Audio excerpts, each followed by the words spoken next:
заморени сме од триковите на Европската Унија. Заморени сме од исполнување на услови кои што не можат да се исполнат.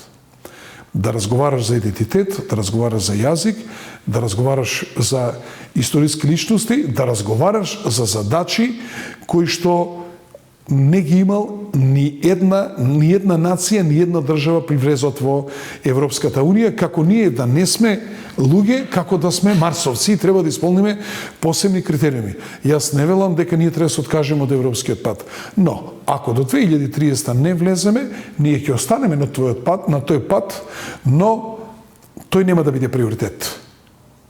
Приоритет ќе биде да донесеме инвеститори, да обезбедиме проекти, да се подигне македонската економија, да се отвараат нови работни места, да не ни се исолуваат децата и да овој народ живее подобро.